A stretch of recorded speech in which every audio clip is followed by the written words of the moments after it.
Captain Jake Morrison stood on the bridge of the Terran ship Prometheus, staring at the warning message that flashed red across his screen. The words made his blood run cold. Kepler Mining Station had sent an emergency signal just 3 hours ago. Then nothing. Complete silence. Every spacer in the galaxy knew what that meant. The Vorthak had struck again. Jake rubbed his tired eyes and looked around the bridge. His crew of 25 souls worked quietly at their stations. They all knew the drill. When a mining station went dark, you assumed the worst. The Vorthak Empire had been terrorizing the galaxy for 3,000 years. They were the nightmare that kept colonists awake at night. "How long until we reach Kepler Station?" Jake asked his navigator. 2 hours, Captain," replied Lieutenant Mike Walsh from his position at the helm. Mike was young, maybe 25, with steady hands and a sharp mind. He had joined the crew just 6 months ago, fresh from the academy.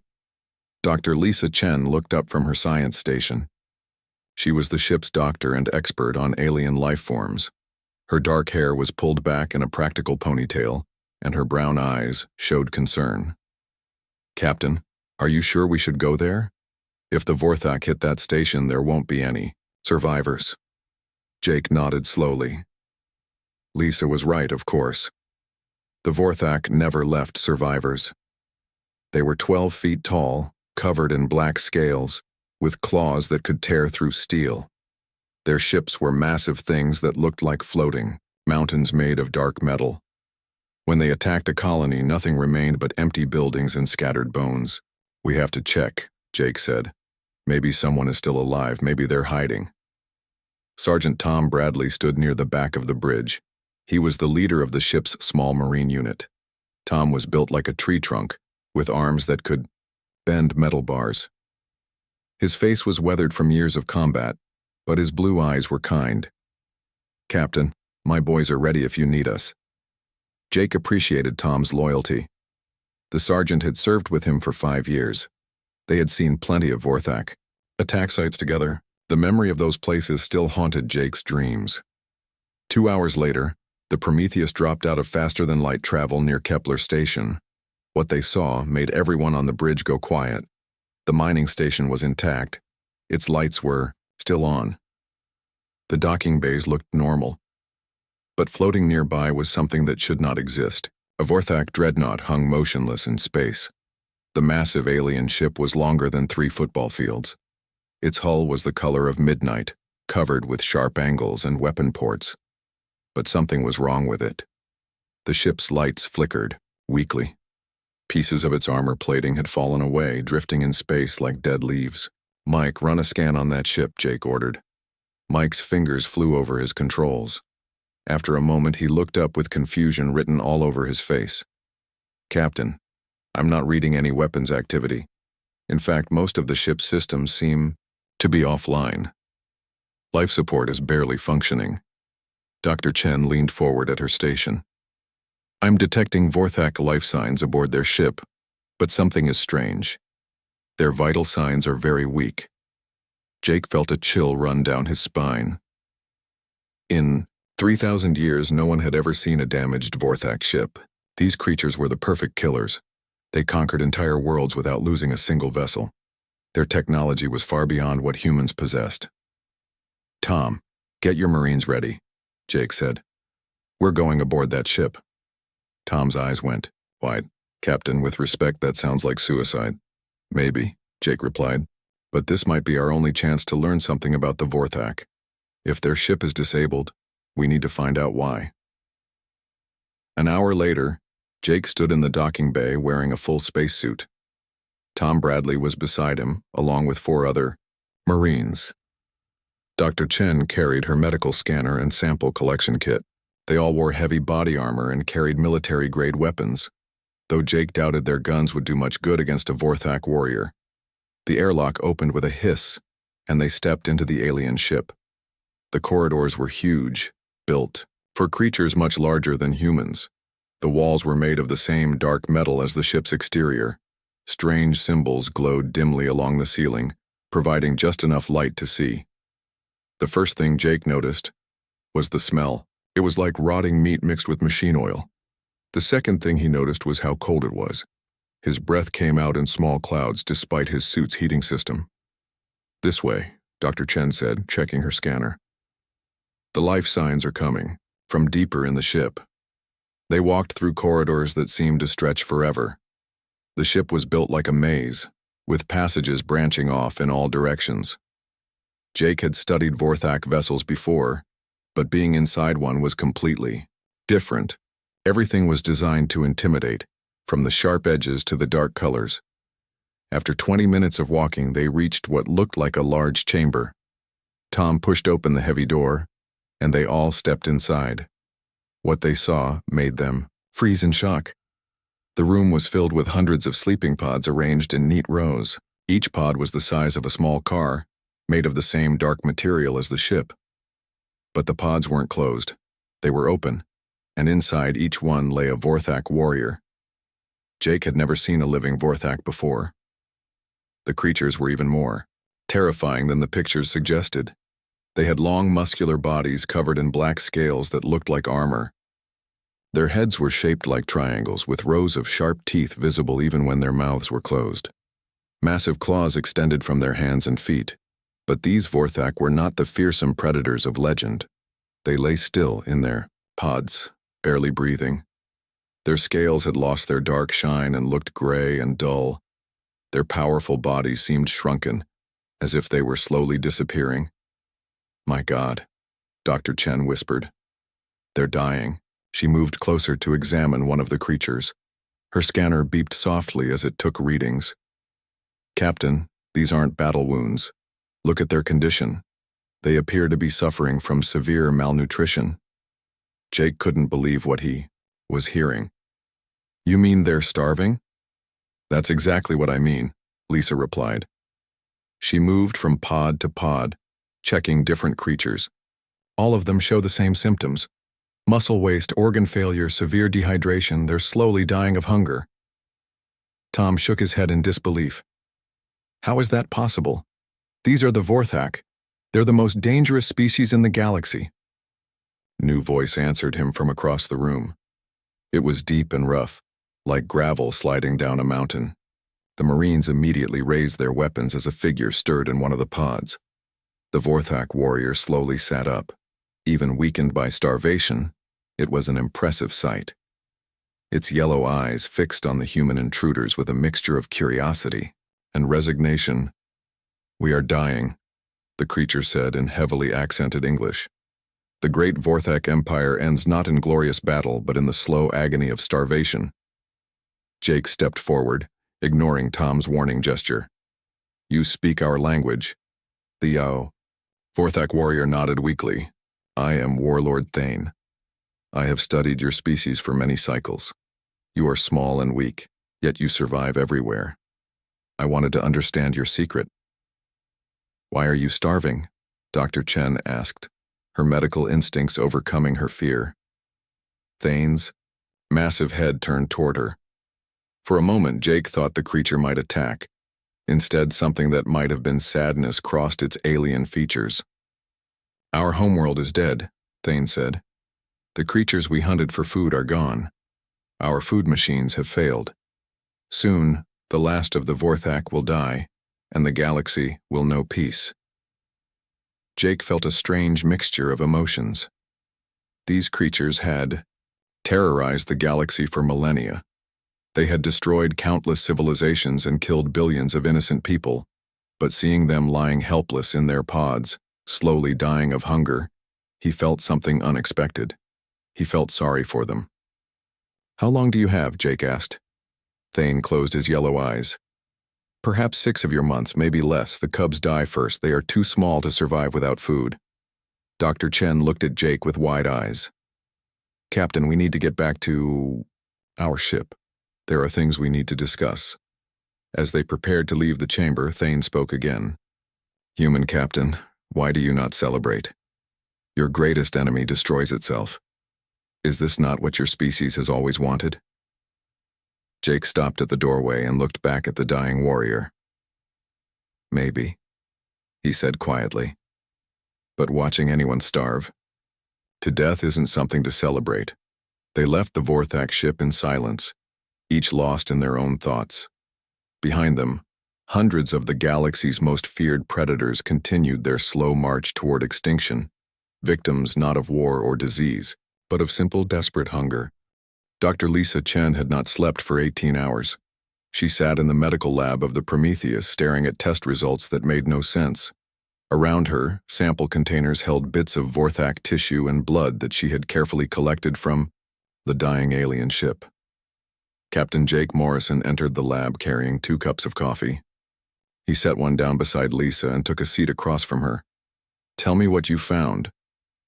Lisa rubbed her tired eyes and picked up her data tablet.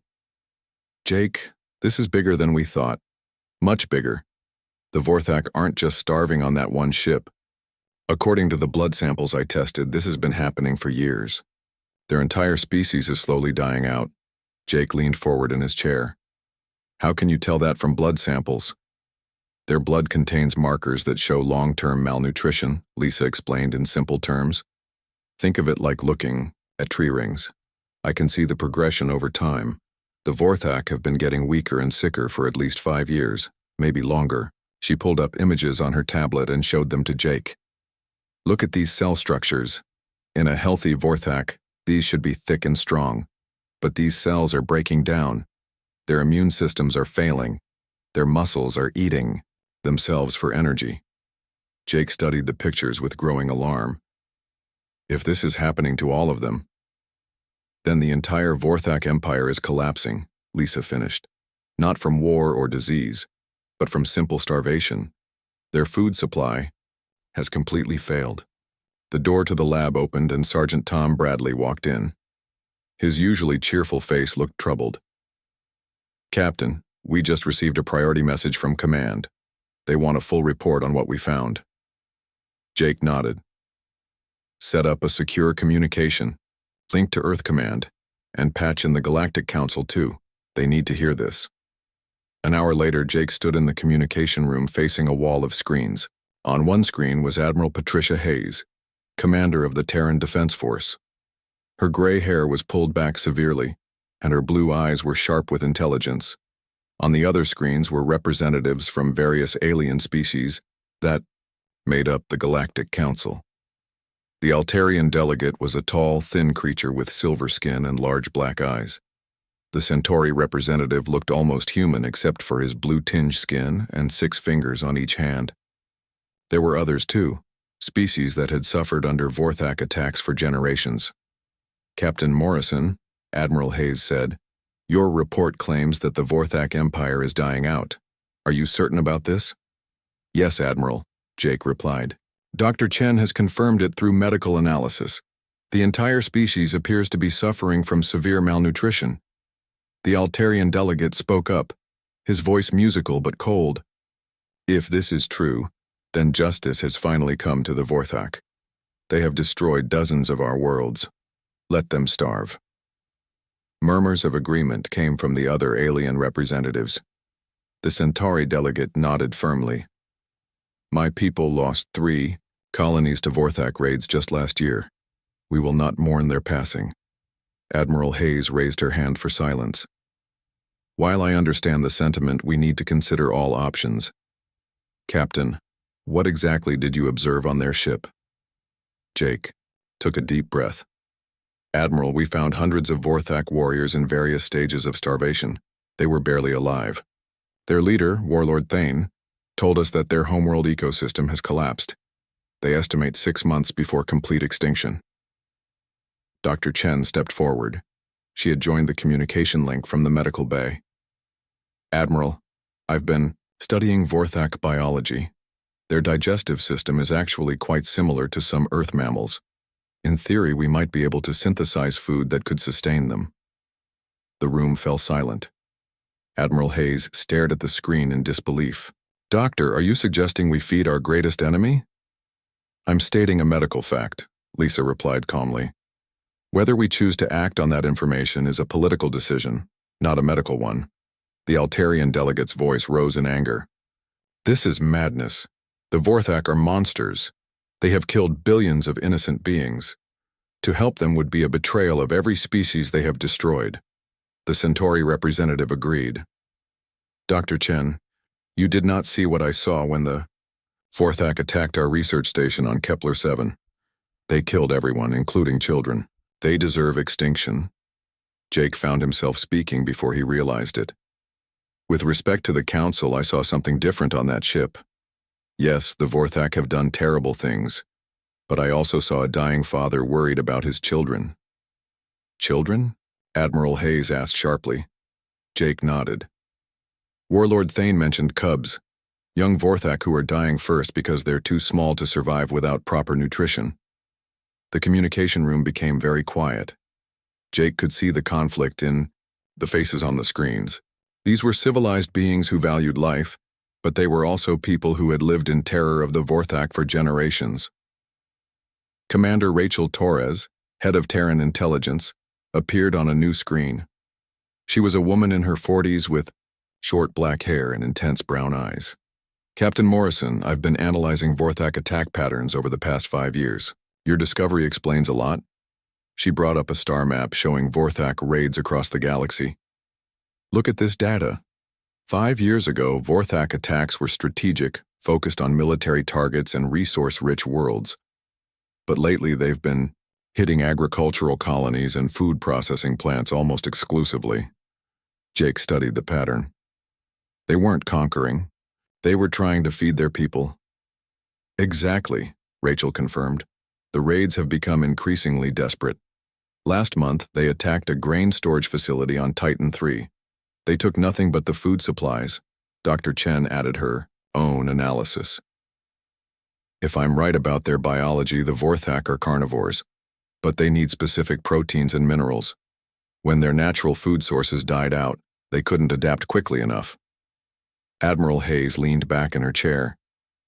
So you're telling me that 3,000 years of Vorthak expansion and conquest was ultimately driven by hunger? Not initially, Rachel said. But in recent years, absolutely. They've been fighting a losing battle against starvation. The Altarian delegate made a sound like breaking glass, which Jake knew was their equivalent of laughter. How poetic. The galaxy's greatest predators brought low by an empty stomach. There's something else, Jake said quietly. When we were leaving their ship, Warlord Thane asked me why we didn't celebrate their dying. He seemed genuinely curious about human nature.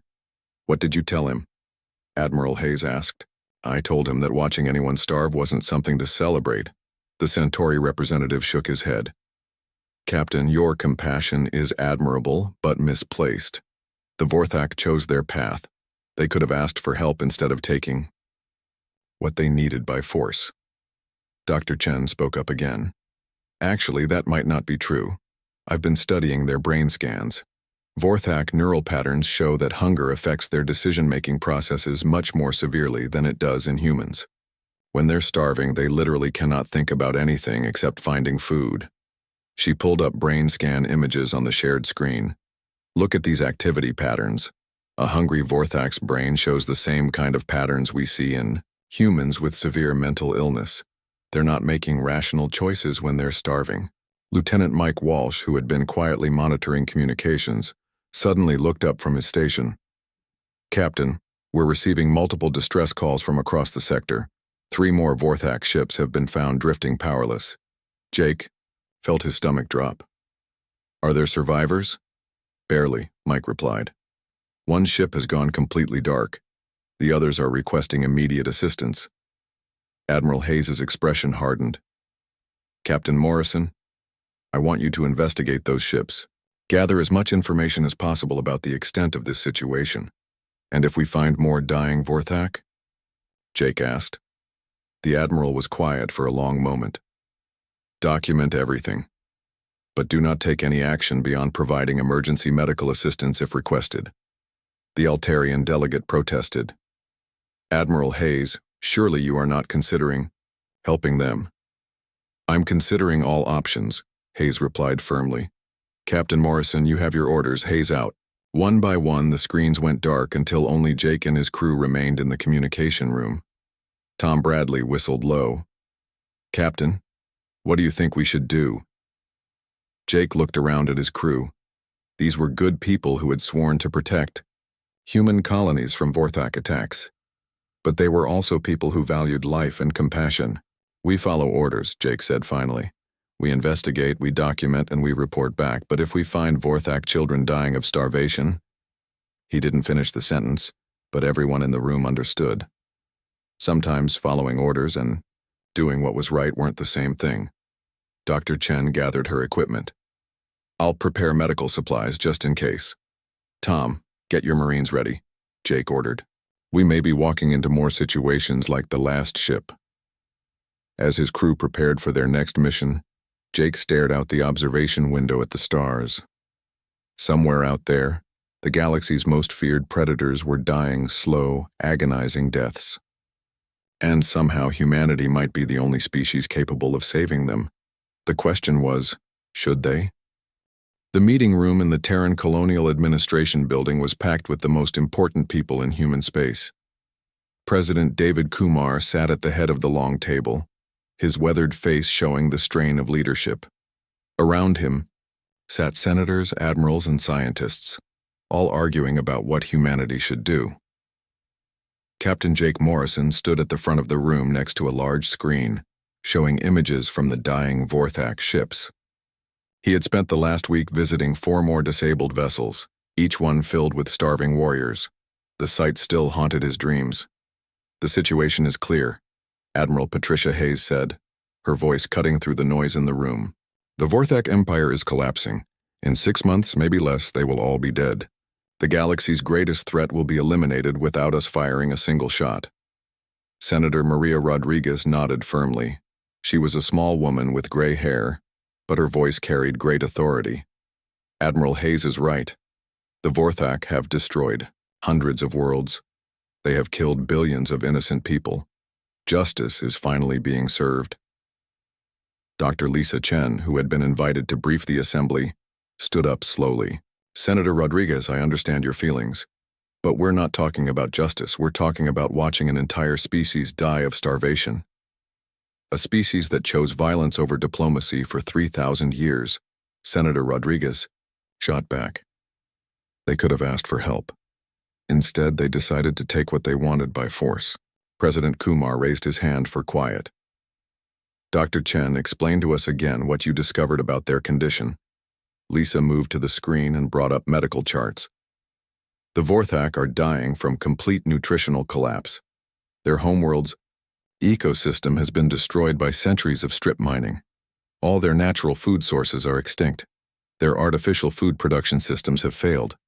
She changed to another image showing brain scans. "But there's something else important.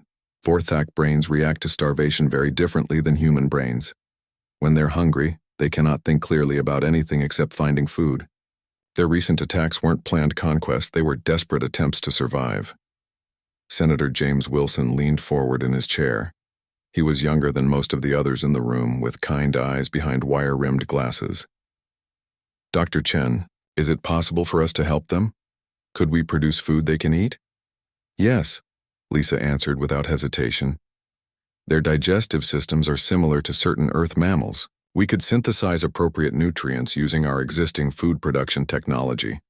The room erupted in angry voices. Admiral Hayes slammed her hand on the table. "Are we seriously discussing feeding our enemies? Have we forgotten what they've done to us?" Captain Morrison had been quiet throughout the meeting, but now he stepped forward. "Admiral, I've seen their ships, I've talked to their leaders. They're not the monsters we thought they were." "Captain Morrison," Senator Rodriguez said coldly, "you seem to have developed sympathy for mass murderers." Jake felt his face grow warm with anger, but he kept his voice calm. "Senator, I have sympathy for anyone who is starving to death. That doesn't mean I've forgotten what they've done." He walked to the screen and brought up images of the Vorthak nurseries he had visited. "I saw their children dying, Senator. Cubs no bigger than human babies, too weak to lift their heads. Whatever crimes their parents committed, those children are innocent." The room became very quiet. Even Senator Rodriguez looked uncomfortable as she stared at the pictures of dying Vorthak young. President Kumar spoke into the silence. "The question before us is simple but difficult. Do we help a dying species even though that species has been our enemy?" Commander Rachel Torres, who had been listening from the back of the room, stood up. Mr. President, there are strategic considerations, beyond morality. If we help the Vorthak, we might be able to negotiate a peace treaty. No more raids on human colonies. Or, Admiral Hayes countered, we might be giving them the strength to attack us again once they recover. Dr. Chen shook her head. Admiral, that's not likely. The young Vorthak I've observed show very different behavior patterns than the adults. If we can end their starvation, we might be able to change their entire culture. Engineer Mike Walsh, who had been promoted after his good work on the Prometheus, spoke up from his seat near the back. I've run calculations on food production. We could produce enough synthetic nutrients to feed the remaining Vorthak population. It would be expensive, but not impossible. Expensive is an understatement, said Treasury Secretary Robert Chen, Lisa's uncle. The cost would be enormous. We're talking about feeding an entire alien species for months, maybe years.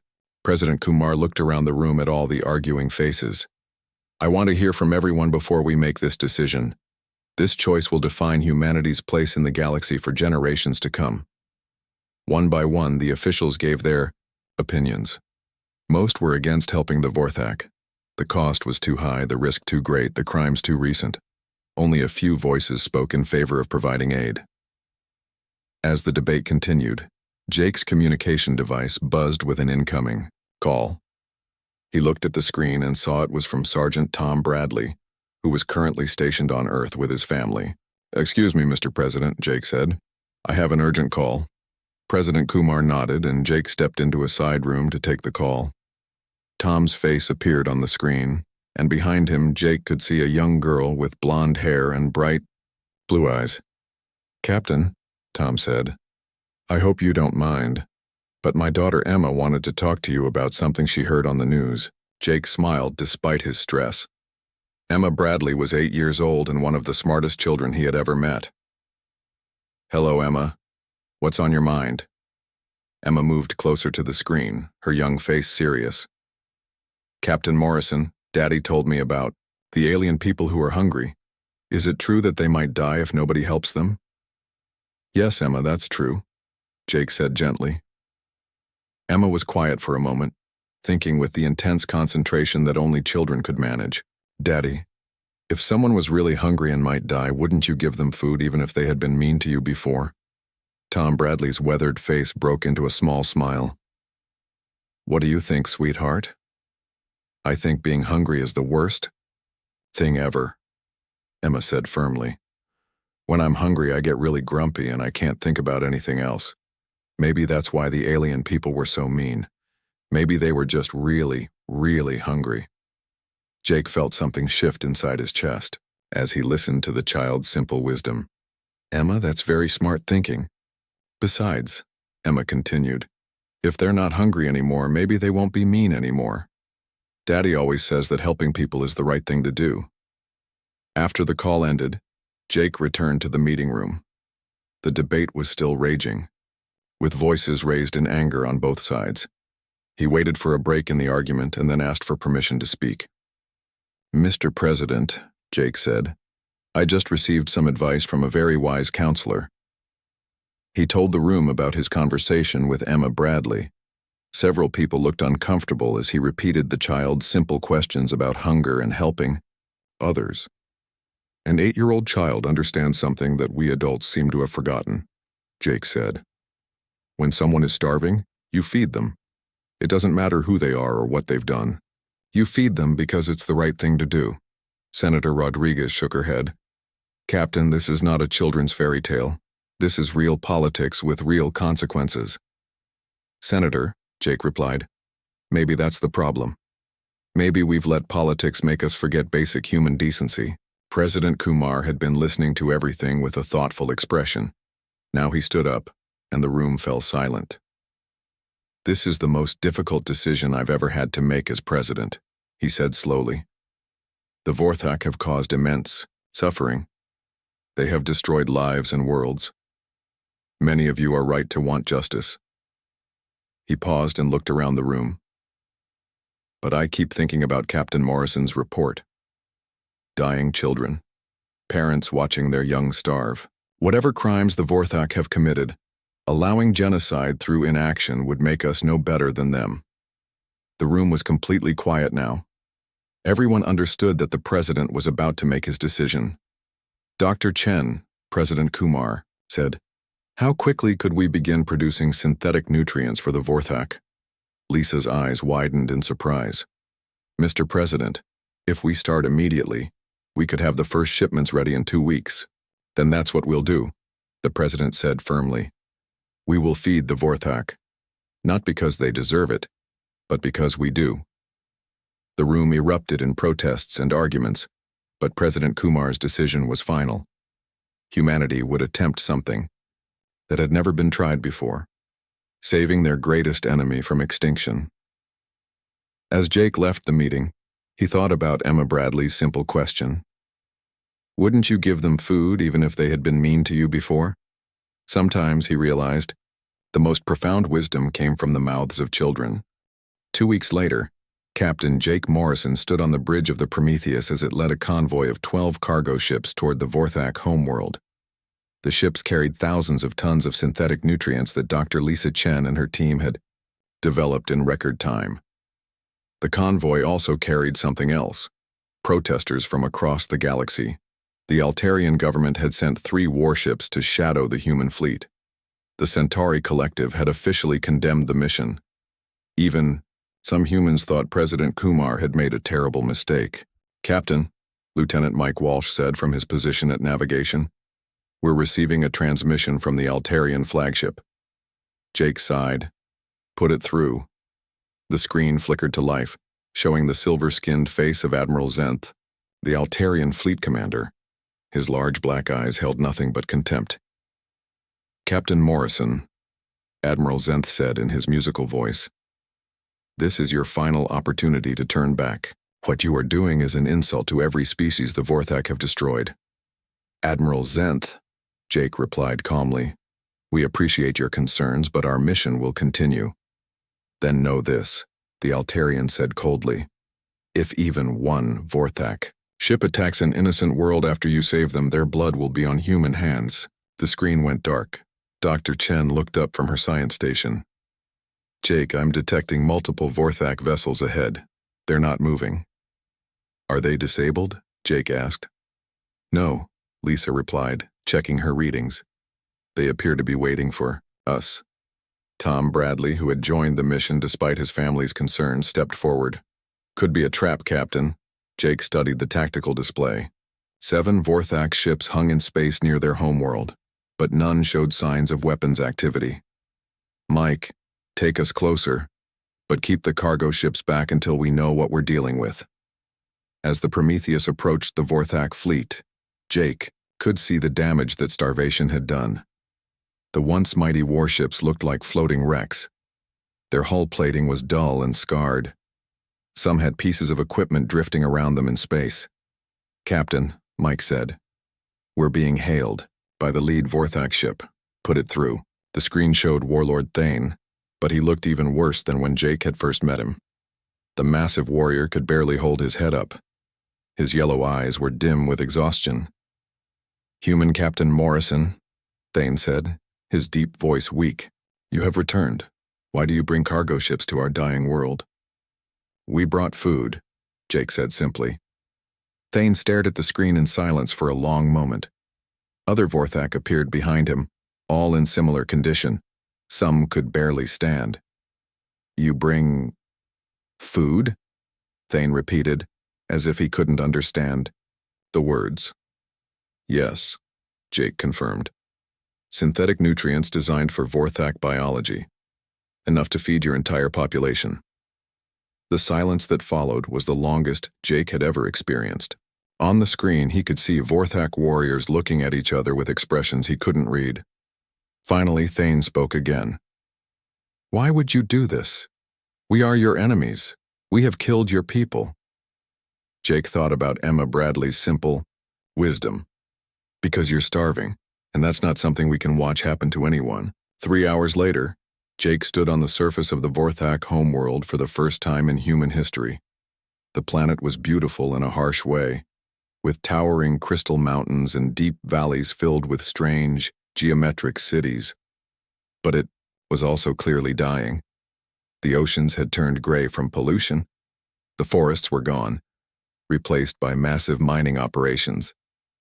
The cities themselves looked abandoned, with many buildings dark and empty. Dr. Chen and her medical team had set up a distribution center in what had once been the main Vorthak capital. Hundreds of the alien warriors gathered around, but they moved slowly, like elderly humans rather than the feared predators of legend. "Lisa," Jake said quietly, "are you sure this will work?" She nodded confidently. "The synthetic nutrients are based on proteins from earth cattle and minerals from our mining operations. It should be exactly what they need." The first feeding was tense. Armed human marines stood guard while weakened Vorthak warriors cautiously approached the distribution tables. Dr. Chen herself handed the first nutrition pack to Warlord Thane. The massive alien took the small package with claws that shook from weakness. He stared at it for a moment, then carefully opened it and consumed the contents. Jake held his breath, waiting to see what would happen.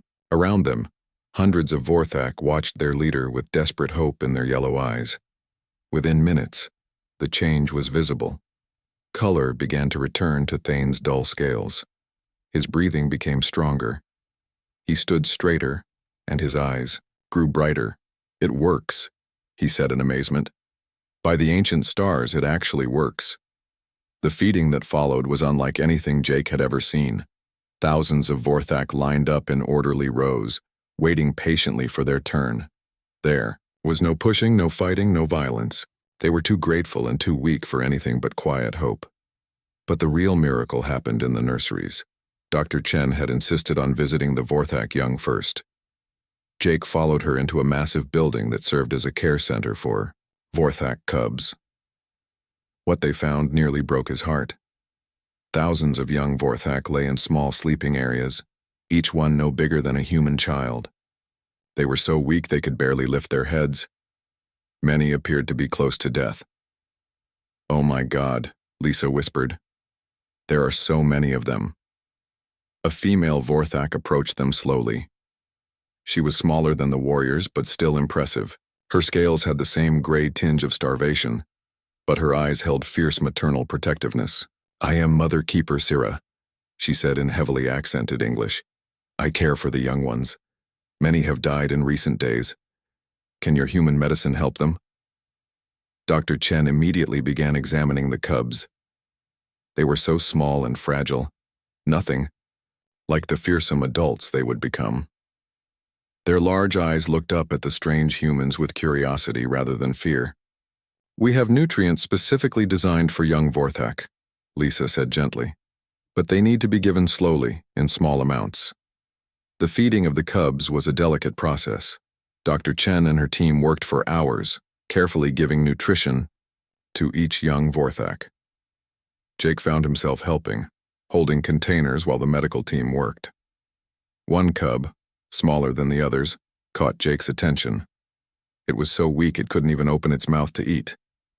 Dr. Chen worked with it patiently, using a feeding tube to get nutrients into its system. "Will it survive?" Jake asked. "I think so," Lisa replied.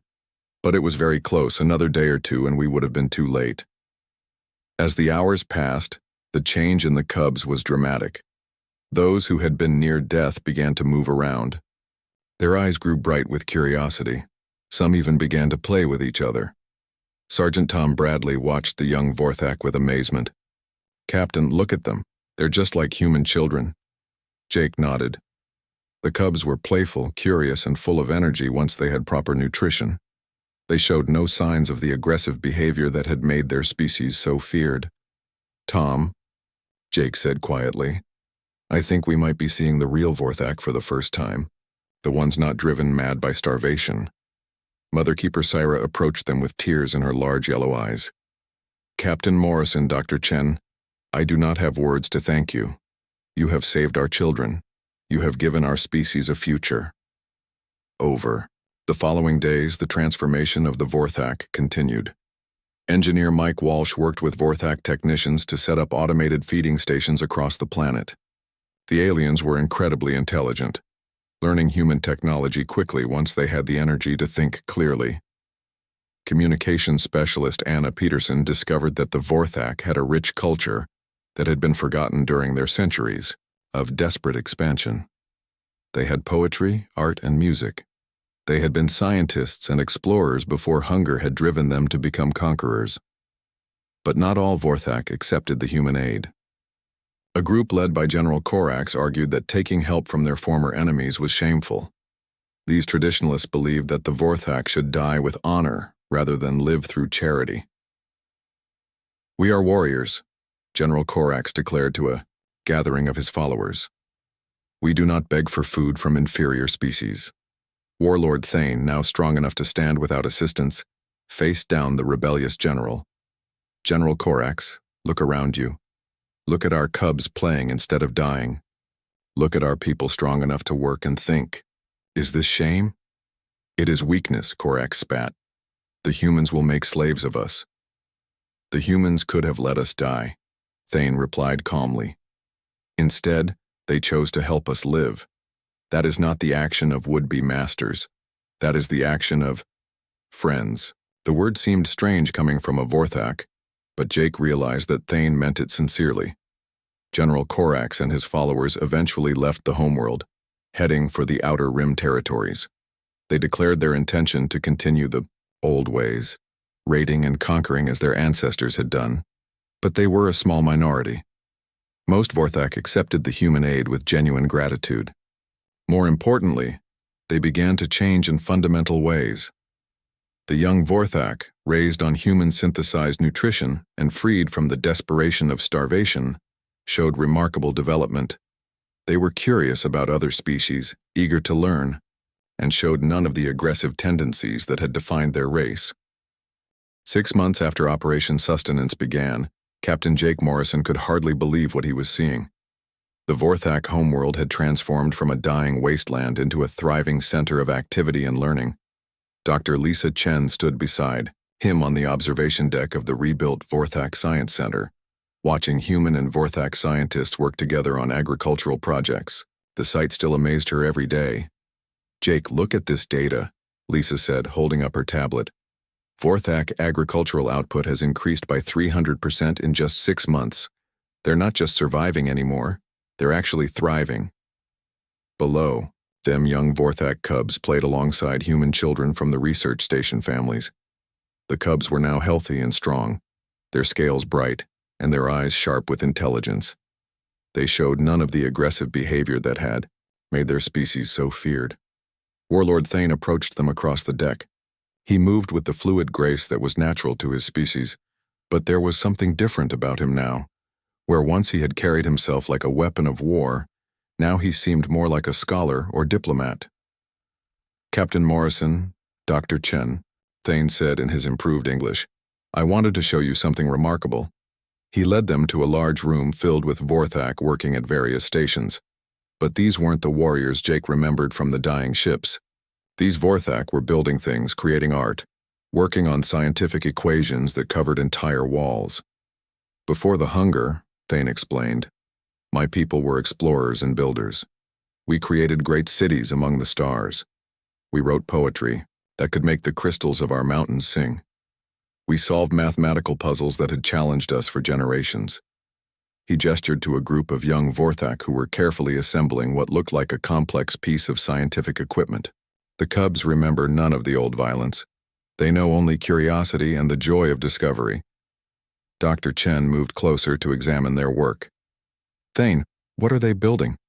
"A communication device that can translate thoughts directly into any known language," Thane replied proudly. "The cubs invented it themselves. They wanted to better understand the songs that human children sing." Jake shook his head in amazement. 6 months ago, your people were dying. Now they're inventing new technology." "Hunger makes us stupid," Thane said simply. "When the belly is empty, the mind cannot work. Your people gave us back our intelligence by filling our stomachs." Over the following weeks, Jake witnessed transformation after transformation. Vorthak poets began creating verses that incorporated human concepts of peace and cooperation. Vorthak engineers developed new farming techniques that could restore their damaged planet. Vorthak musicians learned to play human instruments, creating haunting melodies that moved listeners to tears. But the most significant change was in their young.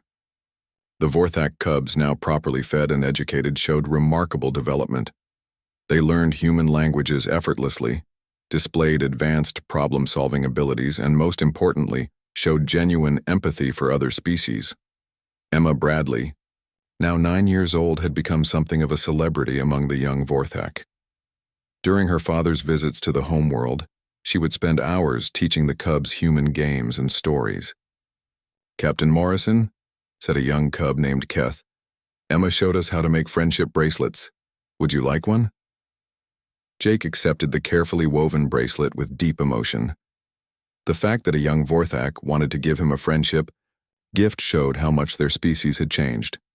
Dr. Chen documented every aspect of the transformation. Her reports to Earth Command painted a picture of a species that was fundamentally different from the monsters of legend. The adult Vorthak, who lived through the starvation years, show permanent behavioral changes, she wrote in one report. They're less aggressive, more cooperative, and deeply grateful. But it's the young ones who represent the future. These cubs show no aggressive tendencies at all. They're curious, playful, and remarkably intelligent.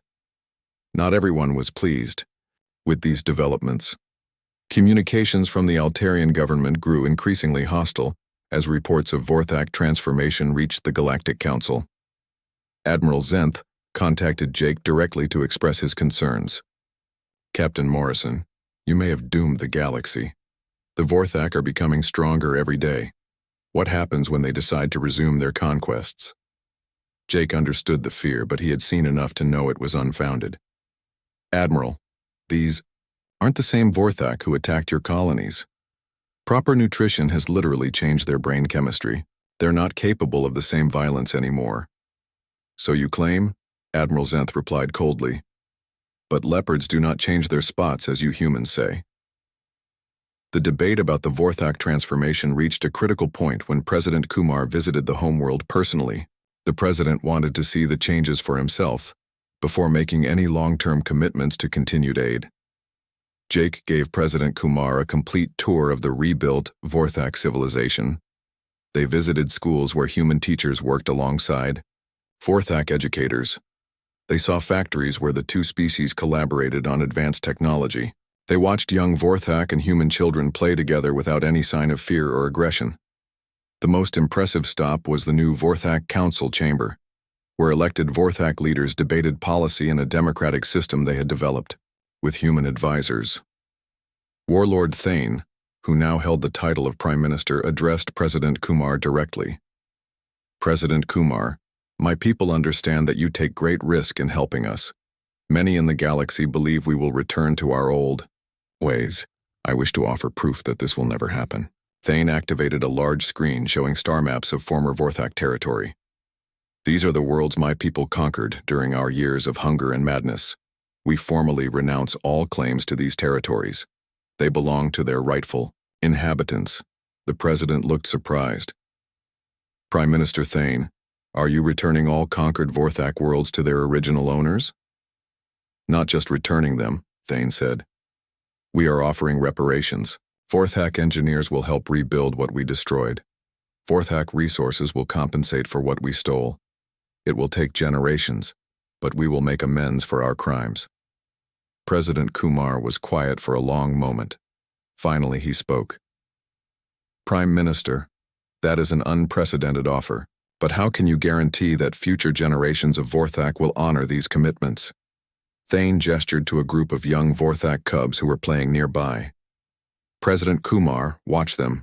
Do you see any violence, any aggression, any desire to dominate others?" The president observed the cubs carefully.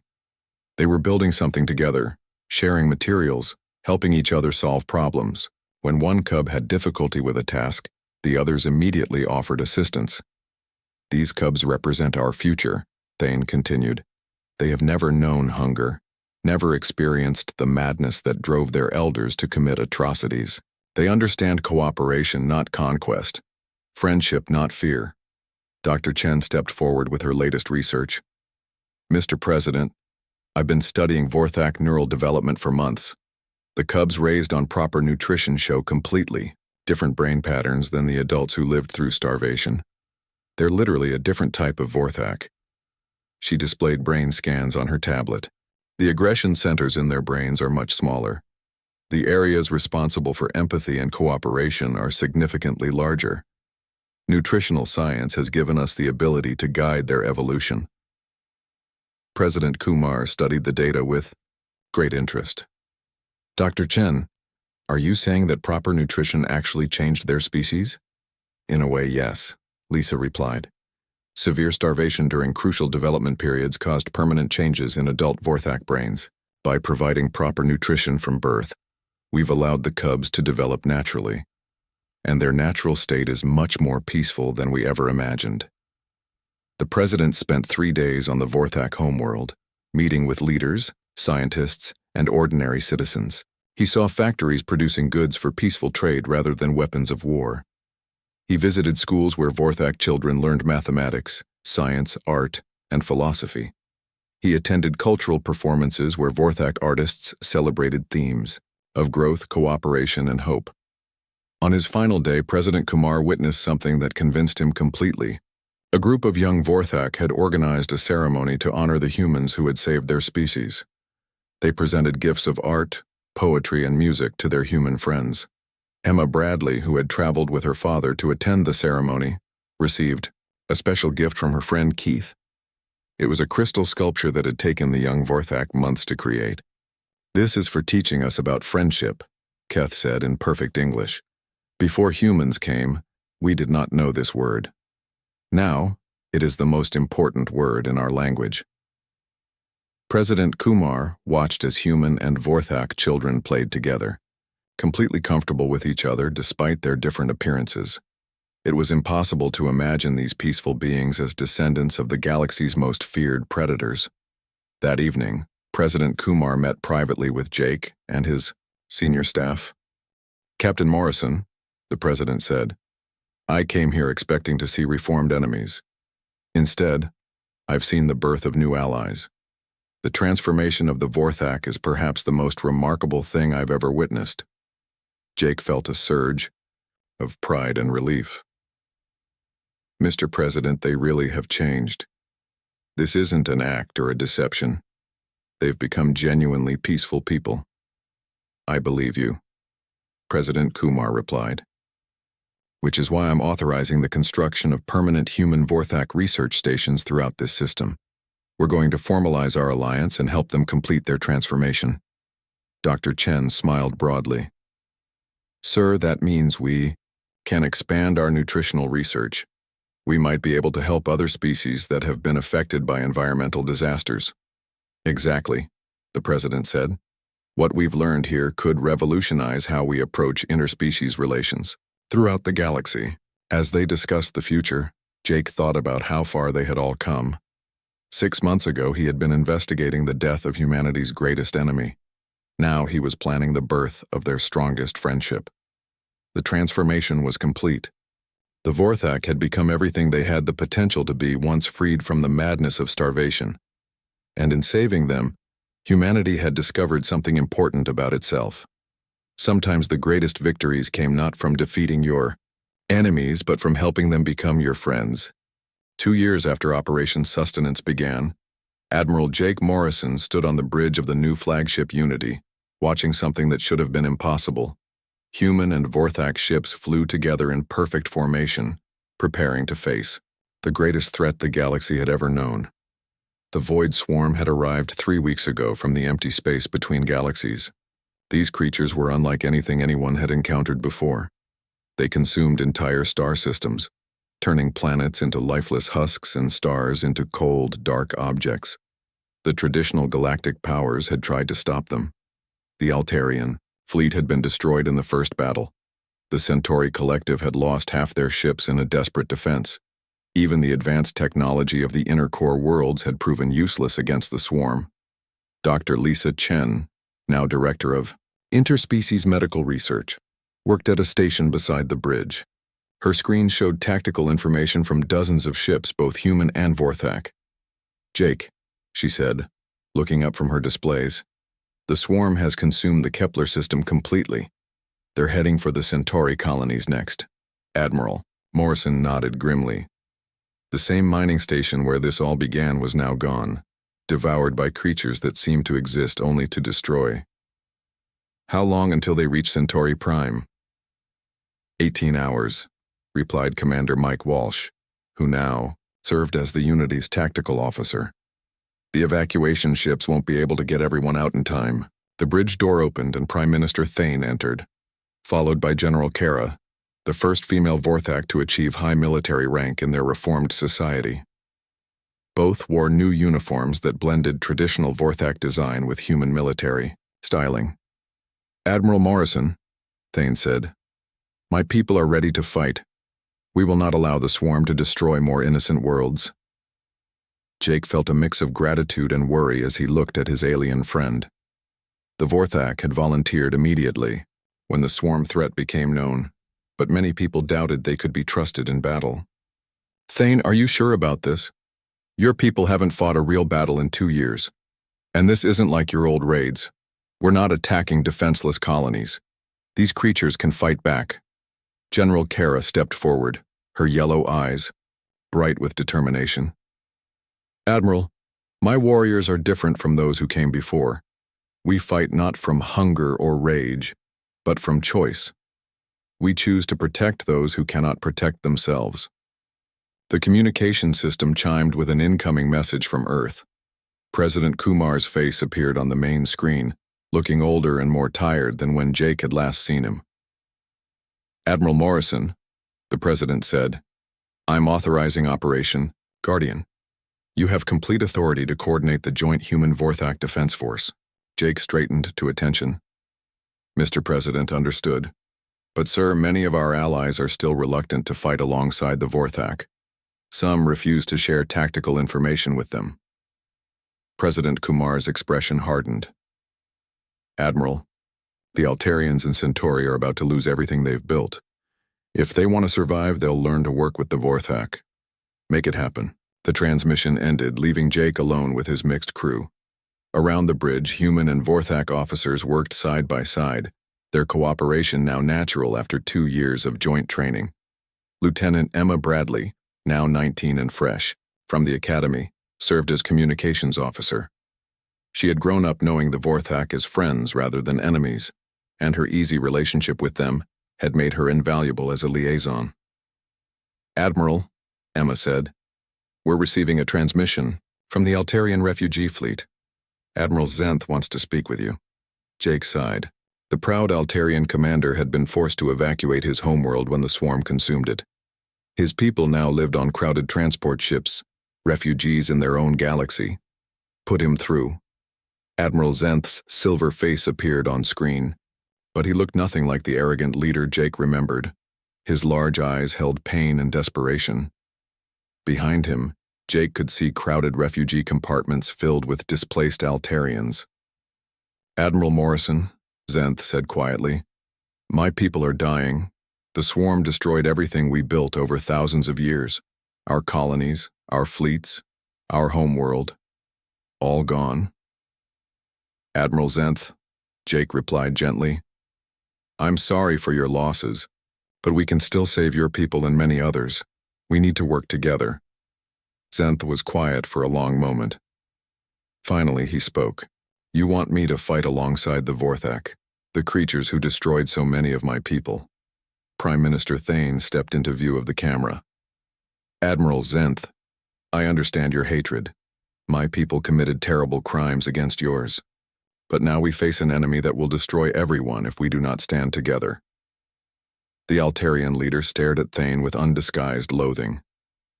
And why should I trust you, monster? General Kara moved forward, her voice calm but firm. Because, Admiral Zenth, we are no longer the creatures you remember. We fight now to protect, not to destroy. Your children and ours play together on the evacuation ships. Is that not proof enough? Admiral Zenth looked surprised. What do you mean? Emma Bradley spoke up. Sir, some of your refugee children have been staying in our family quarters. They've become friends with young Vorthak, who are learning to be teachers and doctors. They don't see each other as enemies. Show me, Zenth demanded. Emma activated a secondary screen showing the ship's education center. Altarian children sat in small groups with young Vorthak, working on lessons together. The alien children were laughing and helping each other, completely comfortable despite their different appearances. Admiral Zenth stared at the image for a long time. Jake could see the conflict in his alien features as he watched his people's children treating their former enemies as friends. How is this possible? Zenth whispered. Dr. Chen stepped forward.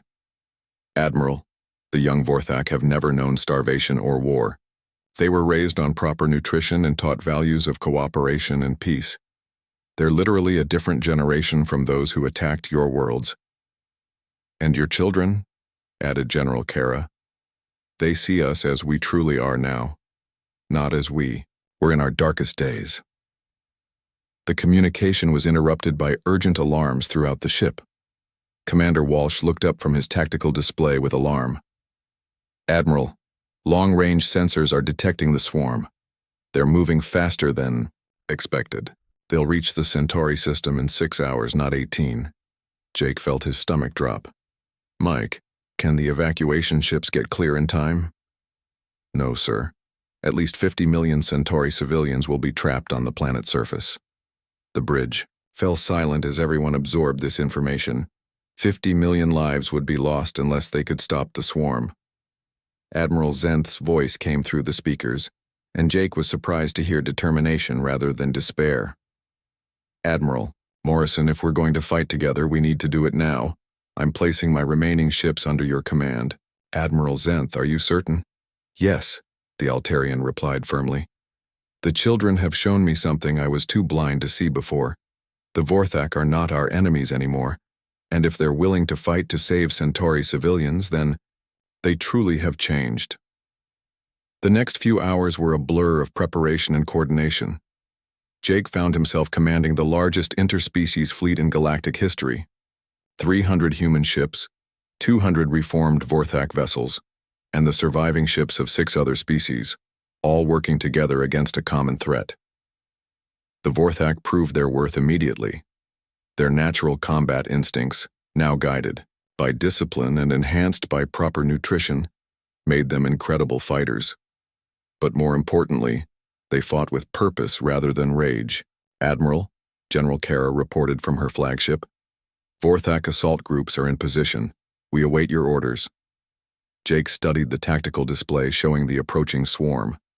The creatures moved like a living tide of destruction, consuming everything in their path. Traditional weapons had proven useless against them. Dr. Chen, what have your teams discovered about swarm biology? Lisa looked up from her research station. Jake, they're not really alive in the traditional sense. They're more like a cosmic force of entropy, designed to break down complex matter into simple components. Is there a way to stop them? Maybe, she said cautiously. The Vorthak have suggested something radical. Their warriors are willing to ram swarm vessels directly using their ships as weapons. Jake felt a chill. That's suicide. Prime Minister Thane spoke from his position near the tactical display.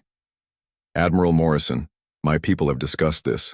We are willing to sacrifice ourselves if it means saving others. It would be appropriate justice for our past crimes. Absolutely not, Jake said firmly. We don't win this by throwing away lives. There has to be another way. Emma Bradley looked up from her communications station with excitement. Admiral, I think I have something. The young Vorthak and human children have been working on a mathematical solution to the swarm's movement patterns. Children figured out something our military scientists couldn't. They approached it differently, Emma explained. Instead of trying to fight the swarm, they found a way to redirect it. If we can create the right gravitational fields, we might be able to send them back toward empty space. Dr. Chen examined the calculations with growing amazement. Jake, this could actually work, but it would require perfect coordination between all our ships.